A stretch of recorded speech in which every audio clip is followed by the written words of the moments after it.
What is up, guys? So a new trailer for Crisis on Infinite Earths Parts 4 and 5, or the endgame of the Crisis, where it was released. It is a very, very short trailer. I mean, you can't really call it a trailer. It's more of a promo, and even with that, it is a fairly short promo itself, but nevertheless, it is something to talk about, and it is something that we'll do in this video. We're going to be watching the trailer, and then I'll break it down and talk about everything that there is to talk about from this promo. So anyway, let's watch the trailer, and then I'll break it down.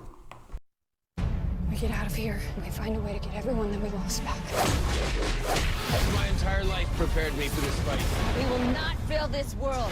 Crisis on Infinite Earths, the CW's crossover event, concludes Tuesday, January 14th.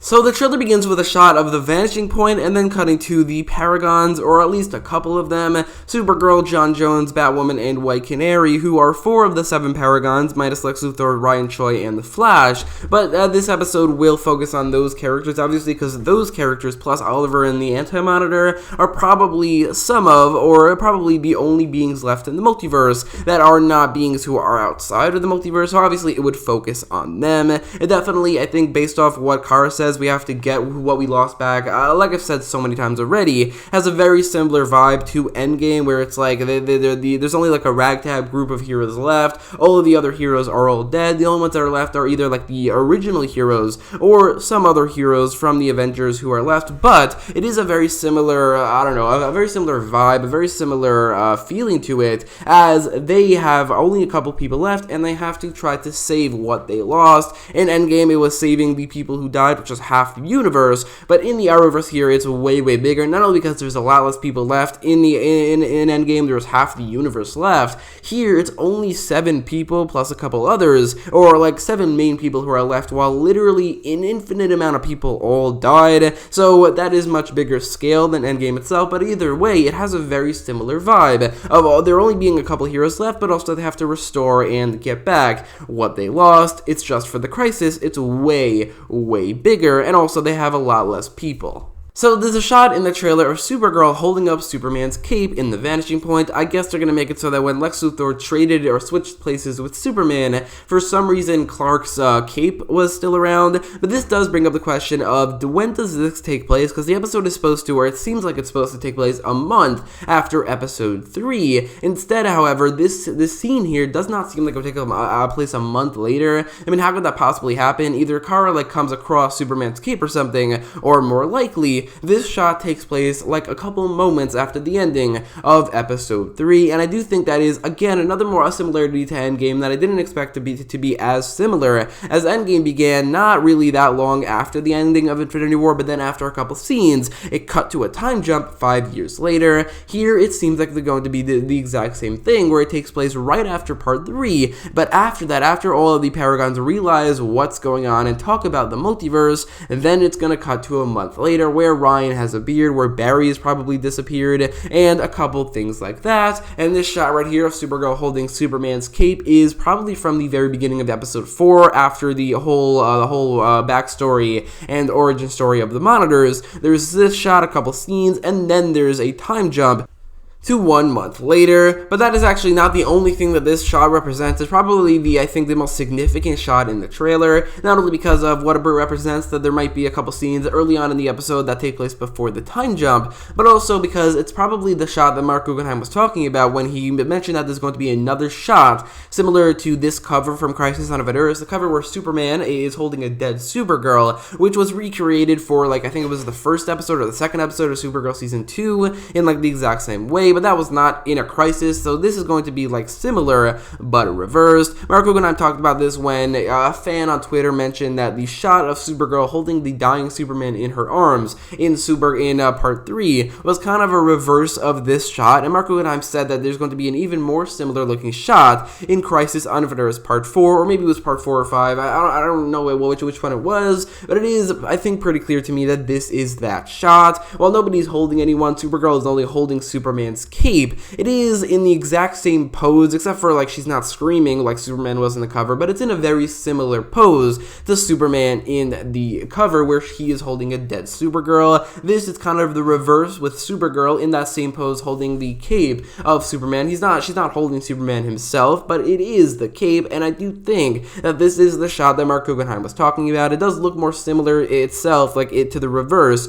of that original cover because Supergirl is in the same pose, but this is, I think, that shot, making this, I think, probably the most significant shot in the whole trailer, as it gives away a couple things, and it probably is the shot that Mark Guggenheim was talking about. Even if it is, though, I really hope there's another shot, maybe one that we've seen before, but maybe we could see again of Superman holding Supergirl and crying because she died in the exact same way that we saw in that cover. It doesn't have to be the Supergirl from Earth 38 because that's obviously impossible. Her show is continuing after the crisis and she's not going to die, but I do think there should be some Supergirl where we see Superman or some version of Superman holding a dead Supergirl in that way, which would be the exact right recreation of that cover. But I just think that it is very clear to me, at least, that in this crossover they did reverse the roles of Supergirl and Superman, where, I mean, Superman did technically die like Supergirl did in the comics, but Supergirl obviously has a much bigger role in this crisis than in the original crisis, but also a bigger role than Superman himself. So in this cover where Supergirl is holding a dead Superman, it is reversed as well. So the trailer then focuses on Oliver Queen becoming someone else, becoming something else, becoming the Spectre. There's a shot from Arrow Season 5, Episode 16, where Oliver is fighting Adrian Chase, or the Green Arrow is fighting Prometheus, which I think is just really cool. They're using a shot from that season, because not only is that shot a really cool looking fight scene, but also it is my favorite season of Arrow, so it's just really cool that they're showing specifically a shot from that season, and didn't really show a shot from anything else. But Oliver says that his whole life has been preparing him for this fight, which I think is really true, or at least it's really good reflection on the entirety of the show, because like I said in my previous video, my synopsis breakdown, him becoming the Spectre, becoming someone else, becoming something else, fits for so many reasons. His importance in the multiverse, not only that, but his design, it's very similar to the Spectre, and also him becoming someone else and becoming something else. It all fits so well. So Arrow itself has pretty nicely been setting Oliver up to become the Spectre and become the main person fighting the Anti-Monitor, or at least the biggest, most powerful person fighting the Anti-Monitor. But it is possible that in this trailer we get our first official shot of Oliver as the Spectre, or at least Oliver wearing the Spectre's costume, because we did see Oliver in a previous trailer in the Speed Force, but he wasn't wearing anything Spectre related. But in this shot right here, where he's wearing some sort of green hood, this might be what he looks like as the Spectre, which again, like I've said, the Spectre's design is similar enough to the Green Arrow himself in Arrow that the changes wouldn't really have to be that drastic to make him look like the Spectre. They could just make it so that he's very large, he has this really regular Green Arrow costume, and he glows green, because that would honestly look very much like the Spectre, and at the same time look like the Green Arrow. It does seem like he's not wearing a mask or a face paint like he typically does, which could look a little bit less cool, as we've seen in Arrow Season 7. He didn't wear the mask or the face paint in Season 7, and he looked less like the Green Arrow. I think if he has the mask and the face paint, he could look simultaneously like the Spectre and like the Green Arrow. Either way, though, this probably is the first shot of Oliver as the Spectre wearing the Spectre's attire that we get to see in this crossover, but we're obviously going to see a lot more of that in Part 4. It's probably going to heavily focus on that in Part 4, as it is Arrow's episode, and this is what it's all been leading up to, the fight really between the Spectre and the Anti-Monitor. So there's a shot in this trailer of Black Lightning fighting what seems to be a shadow demon, even though Black Lightning is dead. Now this is obviously kind of a spoiler, but we knew this was going to happen. There's no way Black Lightning would stay dead for long, neither would the rest of the universe. Now, one thing that we should note is that while we don't see it in the trailer, Black Lightning is standing next to Heatwave and Killer Frost, which we do see in this leaked, very low footage of low quality trailer that was leaked a couple hours before this trailer actually came out. But Black Lightning is next to to, or is fighting with Killer Frost and Heatwave, and this obviously takes place after the restoration of the multiverse and all these characters come back. Now he's fighting a shadow demon, which I'm guessing will be a part of maybe the final battle of the crossover where all the heroes are fighting shadow demons. Obviously they're also fighting the Monitor, the Anti-Monitor, but there probably will be like an army of shadow demons like the newspaper all the way back teased, which in that newspaper teased it was led by the Reverse Flash, which is possible, but it is also possible that here it's going to be led by the Anti-Monitor. But I do think the shot is probably from, I'm guessing, part 5, and it's probably going to be from after the restoration of the multiverse, and and I'm guessing also it won't be very long after the multiverse is restored.